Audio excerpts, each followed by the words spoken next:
Today on CityCast Houston, scammers stay scamming in H-Town, but could their latest scheme be something that music-loving Houstonians need to keep an eye out for? Plus, a beloved Texas institution is declining, and measles cases, yes, I said measles, are on the rise. But why? Hey Houston newsletter editor Brooke Lewis joins me to talk about the stories impacting H-Town this week. It's Tuesday, April 23rd. I'm Raheel Ramzanali, and here's what Houston's talking about. Hey, Brooke. Happy Tuesday. How are you? Doing well. How are you doing, Raheel? I'm doing great. I'm still recovering from the weekend. So I want to start with a question and a thought. And this might get my Texas membership canceled, but I was in San Antonio this weekend. I've been driving a lot in the last 3 weeks. San Antonio to Johnson City for the eclipse. I went back to San Antonio this weekend to go celebrate my birthday and my uncle's birthday with him in San Antonio. And here's my big take. Are you ready? I'm ready. Buc-ees is the worst now. There was a time, I know. Raheel, you got to explain more because I think I'm already judging you by just that sentence alone. Okay, there was a time when Buc-ees was the best place for a road trip stop, right? Because you could get in, fill up your gas, get a snack, use a restroom in the cleanest restrooms, and they still have the cleanest restrooms, and be back on the road in like 10 minutes, okay? It was great.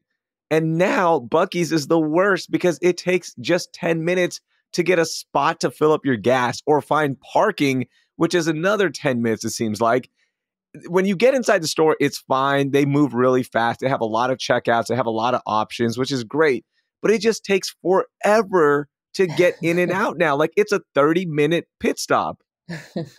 Well, what's crazy is that it's not even peak travel time yet. It's not even summertime where Buc-ees is crazy. So the fact that you're experiencing like that long of a wait when it's just, spring travel, that is concerning. But I mean, maybe it's just because Buc-ees is becoming less of a well-kept secret. I think it's just becoming more of a tourist trap. Yeah, it really is a tourist trap. And to their credit, they are expanding every single location, right? They're adding another Buc-ees to the Luling location. Like it used to be one of the biggest ones, and they're adding another whole Buc-ees next to it. So the construction is terrible, and that's on I-10 heading to San Antonio. It seems like they're expanding every single one. So credit to them for keeping up with demand. But until then, I'm not stopping at Buc-ees. If I just need to do a road trip pit stop, right? Like get in and get out. If I have time and my kids want to go in there and spend money, that's fine. We'll take the 20, 25 minutes. But gosh, it has become the worst. So I just want to start with that. And if you have a similar experience, you can message us with the contact info in our show notes. I put it on Twitter and people were agreeing with me. Overwhelmingly, yes, it has become a bad experience now. So I don't feel as bad now. I'm like, justice for Buc-ees. What are we going to do? I love Buc-ees. I don't know what's going to happen during my summer road trips. Am I going to stop? Am I not? I'm probably going to stop because honestly, I'd rather wait in a long line for a clean bathroom than one of those bad bathrooms on the way. So. There you go. And that is worth every single second. So great point there. Hey, Brooke, let's get to our biggest stories to start the week. What do you got for me? Yeah, so I have an update to this big story out of Houston Police Department. The investigators have wrapped up a review of the suspended cases. So just a reminder for people who have been following this, earlier this year, they found thousands of cases had been suspended at the Houston Police Department because of using a code in their system. A total of 264,000 cases were found. Initially, those cases were found because they were doing a review of suspended sexual assault cases, and they found that more than 4,000 had been suspended with that code. And now that they've completed their review of the sexual assault cases, just those, they haven't done the total amount because it's a large number. 34 charges were filed against 27 suspects. And of the cases, 3,462 have been cleared. There still are remaining cases under investigation, and any suspended cases will be reopened if additional evidence is provided. So that is, I think a welcome update to people who have been following this because it was such a crazy amount of cases that had been suspended. but they're still reviewing the 264,000 suspended cases. They've gotten through nearly 92,000, which is a big chunk. But they said that they're still reviewing about 10,000 remaining cases per week. So Wow. yeah, I think, you can maybe do a little bit of sigh of relief, but I still think there's a lot of questions around this review. And I know that the mayor's office had asked for an outside investigation of this. So I just think that there's still going to be things that pop up even after the Houston Police Department has completed their review. And that's the big thing here, right? When we saw this story, we wanted to know, hey, are they going to go investigate these cases that were incorrectly marked as suspended? And some of them were rightfully marked as suspended after this investigation and reopening the cases.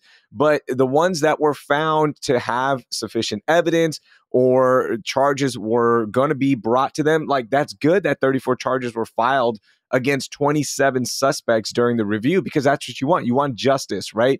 And there's still more than half left. As you mentioned, there's 264,000 suspended cases, 92,000 have been reviewed, and Right. 10,000 per week will be reviewed. So this is going to be going on for at least a couple more months.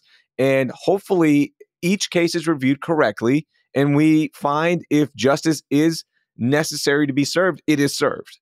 Yeah, I just hope that they're not rushing through reviewing the remaining cases, because I just think that if you are someone who went through a crime, small or large, you really want them to just do their due diligence in interviewing any suspects involved, crossing all their T's, dotting all their I's. And I know they have a team of people doing this. I just hope that they're really doing their due diligence, and so that Houstonians can rest easy knowing that these cases are being resolved correctly. And learning from these mistakes is a big part of it as well. Chief Finner has said on Twitter that this is what progress looks like. And he said, we are learning from any past mistakes in our case management and review protocols and making corrections as this review process continues. And that is the biggest thing. They are also working with the DA's office, with the Forensic Science Center as well.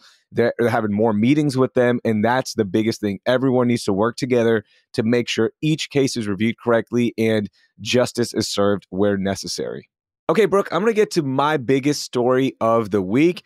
And this comes from our friend Paul Cobbler at the Houston Landing. I didn't know this, okay? And he reminded me early voting has now started for the May 4th county-wide appraisal district elections. And there's several area local elections as well. Now, early election is going to run until April 30th for the May 4th election day. And one of the big races is the special election between State Rep Jarvis Johnson and emergency room nurse Molly Cook to fill the remaining 8 months of Houston Mayor John Whitmire's old State Senate District 15 term. And that race is also going to serve as a little benchmark for the May 28th Democratic primary runoff for that seat. So that is one thing to watch out for. Also, Harris County voters, along with Montgomery, Brazoria, and Fort Bend counties, also are being asked to elect 3 members to the county's appraisal boards, which is part of a controversial new election created by a state constitutional amendment, which was approved in November. So early voting is going on. I definitely wanted to bring that up because, Brooke, I know you and I were talking before the show today. We didn't know it started. So I know there are Right. a lot of listeners are like, wait, what is happening? Look, every election is important, okay? The smallest one to the biggest one. This is one I definitely want to bring to everyone's attention. Yes, adding it to my calendar now so I can get out and vote. And if you want to find early voting poll locations for wherever you live, I've linked that in our show notes. And again, a big shout out to Paul Cobbler for reporting on this and for reminding me as well. Okay, Brooke, let's get to some rapid fire stories. And there are a lot of things we need to talk about. Let's start with sports first, because the Houston Texans are announcing their redesigned uniforms today. but they already leaked online, and fans are not happy with what the redesign looks like. The Texans started this redesign process about a couple of years ago, and they've met with fans. They've done hundreds of hours of research and redesigning and all this stuff, right? Now, the biggest redesign, it looks like it's some bull's horns on the shoulders because of Toro, who is, of course, the mascot for the Houston Texans. And the big one that everyone's talking about, the Special City Edition, it looks like the Houston Texans are embracing the Oilers blue, and they've launched a new color which looks just like the Oilers blue. It's called H-Town blue, and it has like an H in a script. The only way I can describe it is like a gang H, okay? Like, I don't know how else to describe it, but that is the big thing that everyone's talking about. Did you get a chance to see the leaked uniforms? I did, because it is in Hey Houston. So make sure you're subscribed to Hey Houston newsletter. But I actually think that it looks pretty cool. Again, I'm not a huge football person, but I know, the ties to the Oilers, and maybe people want the Texans to just like have their own blue, not taking the Oilers blue and calling it H-Town blue. I feel like there's enough shades of blue that maybe we could have done that. But the bull's horns, I'm like, I'm here for it. I don't really see a big problem. Yeah, and that's why I wanted to ask you, right? Because you are a fan of the team, but you're not a diehard where every single thing, you're like, I can't believe they did this. So I wanted to get your thoughts on this. My thing about this is the same thing. Like, can we just move on with the Oilers, please? Can we just do the deep steel blue that the Texans have? This city's fascination with the Oilers, a team that never won a championship. And I was around for the Oilers. So, like, don't come at me with this. Oh, you think sports started in 2002 when the Texans were announced. No, I was old enough to remember the Oilers. Look, I wasn't a diehard Oilers fan, right? I was more of an NBA fan, and the Houston Rockets, by the way, a team that won a championship, and that's why you should always want those mustard yellow uniforms. But this city's fascination with a team that has never won a championship is wild to me. They left you, okay? They're gone. Yeah. They're not part of the city anymore. Move on, like embrace what you have, and that's the Houston Texans. Yeah, and I think the Texans are creating such a cool legacy. So I just think they should just stand apart. They don't need the Oilers' legacy. And I think their legacy is honestly leaving a better taste in Houstonians' mouth than the Oilers. So I think they should just move forward, embrace the future. Boom. That's what I'm talking about. Okay, my next story, Brooke, is one that I'm really confused about. And this comes from the Houston Press. I had no idea that cases of measles are rising across the United States. According to the U.S. Centers for Disease Control and Prevention, 121 measles cases were recorded as of the second week of this month, over twice the number of total cases last year, which was at 58. Kristen Short, who is the bureau chief of epidemiology at the city's health department, said that the reason we could be a hotbed for the virus is that because of the residents' mobility, we travel a lot, the constant influx of international travel, and also another trend is that vaccination rates are lower in the state. They're trending down, and the city is also going through that. So I wanted to bring this to everyone's attention because I didn't know measles was still a thing. I'll be honest with you. But that was the first thing. When I saw this story, I asked my wife, I was like, hey, both of the kids are vaccinated for this, right? And yes, we are. So I just wanted to bring this to everyone's case because children 5 and under tend to get this a lot more than other people. Well, you probably didn't know it was the thing, Raheel, because it's the year 2024. I'm like, I don't think measles is just like a common thing, but it does worry me because I'm thinking like, man, we have to worry about COVID. We have to worry about the flu. We have to worry about just like the common cold. And now measles, apparently. So roughly 47% of those infected are under 5 years old. And that is just so heartbreaking, right? Like we have to protect our most vulnerable, which are the kids. And 65% of the hospitalizations in the United States linked to the virus are impacting kids 5 and under. So, definitely be careful. And look, everyone, you make your own decision, but definitely something almost like a public health bulletin here for CityCast Houston. Be careful. Measles are on the rise. Oh, that's really sad. Stay safe, guys. And speaking of children, Brooke, did you know that STAR testing started last week and continues this week for students across our listening area? Did you know that? I actually did because I do have friends with kids, even though I don't. And honestly, I'm okay with it based on the way that they had to prep their kids for STAR testing. Oh my God. I'm telling you, I've helped my third grader prep for the STAR test so much over the last couple of months. And shout out to her teachers for the last, few months in school, prepping her and getting every student ready. And this question came to mind. Okay. And I wanted to ask you about the STAR test. What grade do you think you could take the STAR test for and pass successfully without studying? Right? Third grade, look, it's pretty easy. Fourth grade, fifth grade, pretty easy. And I started thinking about this as well. It's like, what grade will I fail? I think we'd be okay up to middle school, but high school, we're talking about algebra now. Do you remember anything from that? Honestly, no. And I'm just thinking about middle school could even be questionable for me because of the math part. I was Yeah. such a bad math student, you guys. I love reading and writing, but I was so bad at math and I needed all the help I could get. And it was like my mom basically coaching me through because she was a teacher. So I don't know. I don't know if I could confidently pass middle school. I was actually going to say fourth grade. I was going to say Really? No, come on. I think you can get I'm past. confident that I could pass fourth grade because I taught fourth grade creative writing and I already know what they're going to have to do. So I feel confident fourth grade. Past that, I'm not too sure. Okay, Brooke, I have an eighth grade math question. This is the first one of the Ah. STAR practice test online, which I'm so tired of that website because I've been on it so much. But here's the question. The Venn diagram shows a relationship among several sets of numbers: rational numbers, integers, whole numbers, natural numbers. Where should, oh my God, yeah, where should the square root of 169 be placed in the Venn diagram? There's no way Oh I know this one either. I don't know. I don't know. It's actually giving me like PTSD from taking the test when it was tax for me. Yeah. It's giving me PTSD.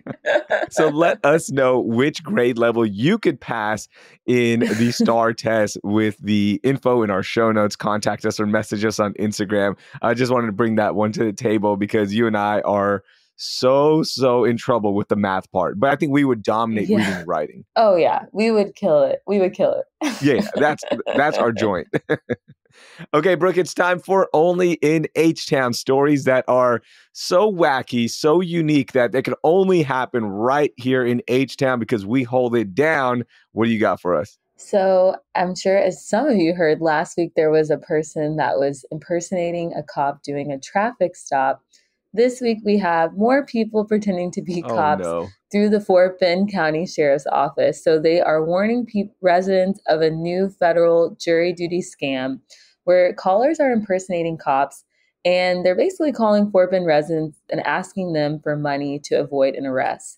The scammers are pretending to be sheriff's deputies and claiming that residents need to pay fines for arrest warrants, citations, and ongoing legal disputes. I think the reason why they're getting away with this scam is that sometimes they're using the resident's full name, address, or other personal Oh my information God. to try to pose as sheriff's deputies. So just really be careful. There's a lot of similar scams like this going around, and they just are warning residents not to give out their personal information to these callers. Yeah, and if you want more information on how to protect yourself from scams like these, we did an episode this year about that, and I'm linking that episode in our show notes, and it's a definite must listen. Share it to your friends and family, especially senior citizens, because they are taken advantage of with scams like these so much. And again, this is a big reminder. If you feel like you're being scammed or you feel like something is off, hang up the phone and then find the official number of, in this case, the Fort Bend County Sheriff's Office and call them and ask them, be like, hey, I just got this call. Was it y'all? Because you have to do that, right? Like, don't trust anybody. It is scary out there. And as more information leaks online, as AI gets smarter, you just have to be careful and take that extra step. I know it's annoying, but please take it because this is so scary. Yeah, it's crazy. And I just don't get the obsession with people wanting to be cops this year. I Mhm. don't understand it. I don't get it. Yeah, because it's the easiest source to trust, right? Like you trust a cop right away, Yes. especially when they call you. Yeah. Okay, my only in H-Town story. Have you heard of artist Lay Faye? I have. Oh, you have? Okay. I didn't know about her, but I quickly learned about her because over the weekend she was performing in town here at 7-3 Music Hall. And like normal fans, they showed up and they're like, cool, I want to see one of my favorite artists. But then when they started scanning their tickets in, over 300 fans were turned away. And this is so sad. You're like, wait, why? Well, because they had bought fake tickets off of resale sites. Oh No, my man. gosh. No, it's terrible. It's terrible. There's all these, I feel like this is another similar scam happening. You know, people Yeah. are spending their good hard earned money for to see a show that they're really excited about, and then it's a ticket that they can't even get in with. So most of the resale sites have verified tickets. So make sure you buy verified tickets when you are purchasing concert tickets, sporting events, whatever it may be. So these fans bought these tickets. They show up and they're like, no, sorry, this ticket has already been scanned in. So they bought fake tickets, unfortunately. Now, I think they will be refunded because most of these sites have guarantees and they do protect the consumer. So hopefully they get their money back. But here's the cool part. Lei Fei started the concert late because she was working with the venue to open up some general release standing tickets for $90 for these fans so they can at least buy new tickets and get in. And that is really cool because she could have left them high and dry. Like, it's not her fault, right? She didn't do anything wrong here, but she did work with them and figure something out to get in so they can see her perform, which is really, really cool. So a bad story turns to a positive here. No, that's awesome that she was allowing fans to buy other tickets because it just seems like I just can't even imagine buying tickets, being excited, getting ready to go, and then figuring out, oh, I can't even use this ticket. So props to her, and hopefully less and less of these scams can stop popping up. Yep. Shout out to Lei Fei and shout out to H-Town. I guess we just stay scamming, Brooke. Yeah. Like, what are we doing? Stay scamming. Our new Yeah, we logo. stay scamming instead H-Town. of instead of the be someone sign. Terrible. Brooke, that was a lot of fun. Thank you so much. And here's to a great week. Yes, have a great week. That was Brooke Lewis. Be sure to subscribe to Hey Houston with the info in our show notes. And while you're there, you'll find all of the stories discussed on today's episode.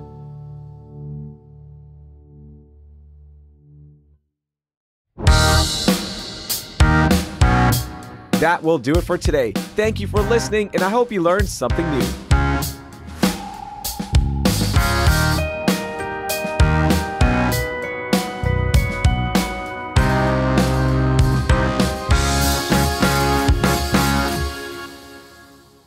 Don't use that as a blooper, Carly. She probably Okay. will.